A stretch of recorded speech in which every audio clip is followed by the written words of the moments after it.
Joining me right now is former Speaker of the House, Fox News contributor Newt Gingrich. Here with me all morning long this morning is Steve Forbes, and joining the conversation this hour, Fox News contributor Joe Concha. Great to see everybody this morning. Thank you so much for joining us. Newt, great to have you this morning. Let me get your take on the state of affairs. What is your reaction to where we are here in terms of the election results? Well, look, I think the media and Biden have tried to rush to judgment, and not a single state has certified anywhere in the country. There are at least 5 or 6 states that are going to be have lawsuits, probably ending up in the Supreme Court. And we keep finding more and more examples of fraud. So I'd be a little cautious. My only position is there is a constitutional process. It involves voters counting the vote, if necessary, recounting the vote, ultimately going to court if necessary, and beyond that, the state legislature, and then the Electoral College getting to Washington. All those steps are ahead of us, and I think it's absurd that people like Hillary Clinton and others said Biden should never concede. This was back when they were afraid he might lose. So they were all giving Biden instructions, never concede. It's been 1 week. We're in the middle of a constitutional process. We ought to be a little patient, and frankly, there's a lot of evidence that some very fishy things went on, and they may collectively end up changing the election results.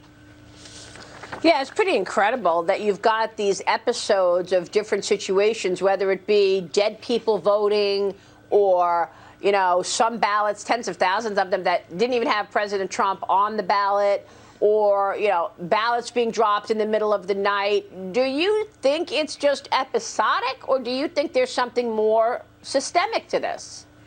I mean, we don't know yet, right? We're waiting on evidence. Look, if you back all the way out and look at the statistical basis of this, Biden didn't do very well everywhere except where he's stealing it. So you go to Cleveland, you go to St. Louis, you go to New York. He doesn't have these huge numbers, but there are very specific places where they went all out. Fulton County, Georgia, and Clayton County, Georgia, and DeKalb County, Georgia would be 3. Detroit, Philadelphia, and Pittsburgh, Milwaukee.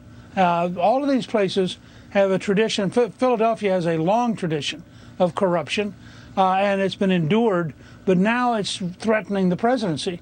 They had one Philadelphia race a few years ago that was so corrupt that the judge literally threw out the Democrat and installed his Republican opponent, changing the balance of power in the Pennsylvania Senate. So these things are not new. What's happened is they've all occurred in parallel, and they affect the presidency, and that brings a level of attention that they're not used to having. Yeah, we're going to talk with Sidney Powell coming up about this, and Congressman Jim Jordan as well. But President Trump formed a political action committee days after the media declared Joe Biden the winner of the election. The PAC is named Save America. It could allow the president to maintain influence over the GOP should he leave office. Newt, your reaction to that in terms of President Trump's legacy among the Republican Party? Well, look, I think the president, first of all, is still far and away the most popular person in the party. There's a poll out that says 70% of Republicans believe the election was illegal and illegitimate. So he has a huge base of people who believe that he would have been elected president if the election had been honest. He will be the dominant figure in the party for as long as he wants to. And remember, Grover Cleveland lost and came back. He's the one president who actually won, was defeated, and came back. Biden should be very concerned that Trump's ability to stand up for America compared to Biden's various weird advisors, one of whom wants us to give our vaccine away everywhere else in the world before we give it to Americans. I think that there'll be a lot of stuff in the Biden administration, if there is a Biden administration, that would give Trump lots of talking points, and I think his rallies would still have enormous crowds. Yeah, well, you know, it's interesting because when you look at the president's impact on the GOP, he's pushed through all of their priorities. Tax cuts, deregulation, what he's done for Israel, naming 250 federal judges, 3 Supreme Court judges appointments, making him the most consequential president we've seen. I mean, this is all the priorities of the GOP, and it was led by President Trump. But I want to ask you about the House and whether or not Speaker Pelosi is going to remain the speaker. Here's Kevin McCarthy on Sunday Morning Futures with me this Sunday. Listen to this, Newt. Let me ask you about Nancy Pelosi. She has sent a letter out to members asking for their support. She wants to get reelected as Speaker of the House. What does that mean for you, and will she stay as Speaker, in your view? Well, only know in January, because to become Speaker, you have to have 218 votes on the floor. When she went up for that vote 2 years ago, there were 15 Democrats who voted against her. 10 of those Democrats will be coming to Congress. If those 10 vote against her again, she will not be Speaker of the House because she won't have 218 because of the gains of the Republicans. What do you think about that, Newt? Do you think she's going to be Speaker? And what about this infighting with AOC and the more progressive arm of the party? Look, I think Nancy Pelosi is trying to ride two different tigers. A left-wing tiger that wants to do a whole series of things the average American think is crazy, and a smaller but very frightened moderate tiger that knows if it goes into 2022 and the Biden administration is radical and Pelosi is radical, they're probably all going to get wiped out. We have a history here.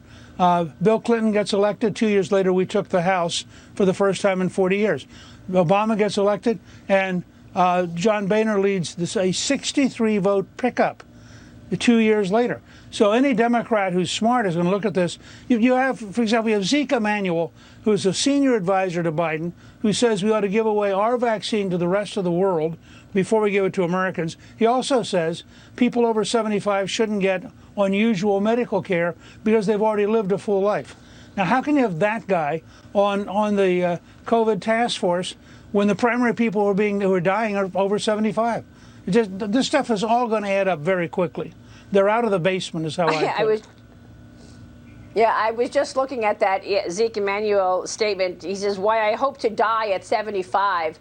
Best thing was me to die at 75, he said. Newt, it's good to see you this morning. We're going to follow up on that vaccine news in terms of giving it away to others before America. We'll see you soon, Newt. Thank you, sir.